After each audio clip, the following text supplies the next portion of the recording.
വേണ്ട മോളെ, ഒന്നും സംഭവിച്ചില്ലല്ലോ. ഉമ്മ, അനസുക്കാനെ ഞാൻ നാത്തൂന്റെ ഭർത്താവായിട്ടല്ലോ, സ്വന്തം കാക്കാനെ പോലെയല്ലേ കണ്ടിട്ടുള്ളൂ. മിന്നുമോൾ അങ്ങോട്ട് വന്നില്ലായിരുന്നെങ്കിൽ. എന്റെ മോനെങ്ങാനും ഇതറിഞ്ഞാൽ ശംലയുടെ ജീവിതല്ലേ മോളെ തകരുക. അവനിതൊന്നും സഹിക്കാൻ കഴിയില്ല. എന്റെ മോനെ എനിക്കറിയില്ലേ. മുത്തുക്കാക്കാനെ അറിയിക്കാതിരുന്ന? വേണ്ട മോളെ, വേണ്ട. അവനൊരു എടുത്തുചാട്ടക്കാരനാണ്. അവനെങ്കിലും അവിടെ സമാധാനത്തോടെ ജീവിച്ചോട്ടെ.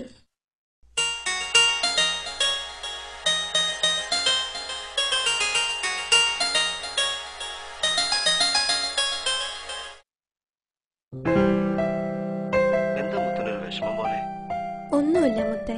മുത്ത മധുരമൊന്നും കഴിക്കുന്നില്ലല്ലോ.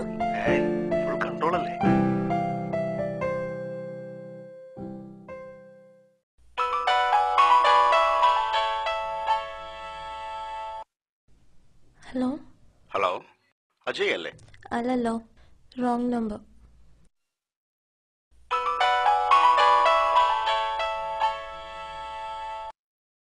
ഹലോ, പിന്നെ എവിടെയാ സ്ഥലം? നിങ്ങൾ ഉദ്ദേശിച്ച നമ്പർ അല്ലെന്ന് പറഞ്ഞില്ലേ? ശരി, ഏത് ജില്ലയാണെന്നെങ്കിലും പറഞ്ഞൂടെ? മലപ്പുറം. ഈശ്വര, ഇത്ര ദൂരേക്കാണ് കോൾ പോയത്. സോറി കേട്ടോ. എത്ര ദൂരത്തിനാണ് നമ്മൾ സംസാരിക്കുന്നതെന്നറിയാമോ? ഒന്ന് പരിചയപ്പെടുന്നതുകൊണ്ട് വിരോധമുണ്ടോ? സ്ഥലവും പേരും ഒന്നും പറയണമെന്നില്ല, ബാക്കിയൊക്കെ സത്യം പറയണം. എന്തിനാ അങ്ങനെയൊക്കെ?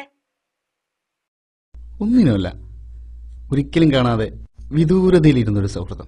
എനിക്കൊരു ഭർത്താവുണ്ട്, കുഞ്ഞുണ്ട്, ധാരാളം സുഹൃത്തുക്കളും ഉണ്ട്. അങ്ങനെ ഒരു സൗഹൃദം എനിക്ക് വേണമെന്നില്ല. ശരി, ഞാൻ ഇയാളെ വിളിച്ച് ശല്യം ചെയ്യാനൊന്നും വരുന്നില്ല.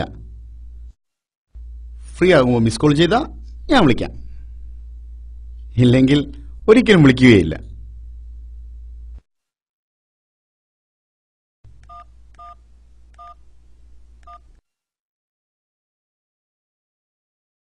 അജി തിരക്കിലാണോ?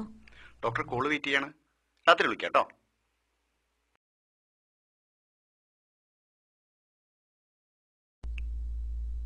എന്റെ കഴുത്തിലും വച്ചോട്ടെ.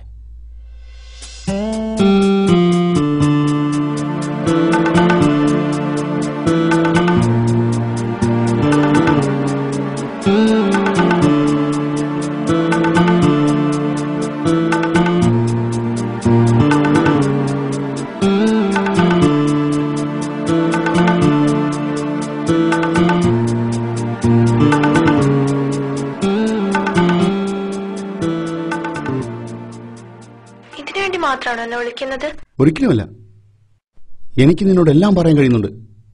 എന്റെ വിഷമങ്ങളും പ്രശ്നങ്ങളും വികാരങ്ങളും എല്ലാം.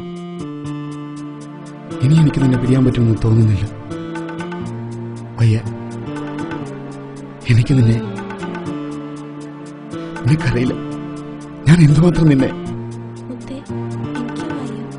എന്തൊരു ആശ്വാസമാണെന്നറിയോ നീ എനിക്ക്? എന്റെ ശബ്ദം ഒരു ദിവസം കേട്ടില്ലെങ്കിൽ എനിക്ക് എന്തോ പോലെയാണ്. അത്രയ്ക്കിഷ്ടമാണ് എനിക്ക്. പക്ഷേ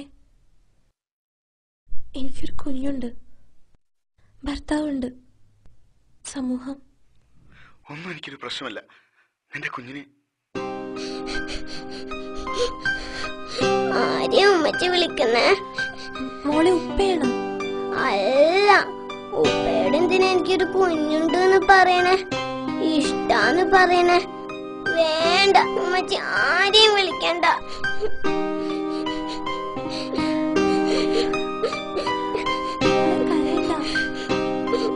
ഉമ്മച്ചി നാളെ ജാം വാങ്ങിച്ചു തരാട്ടോ.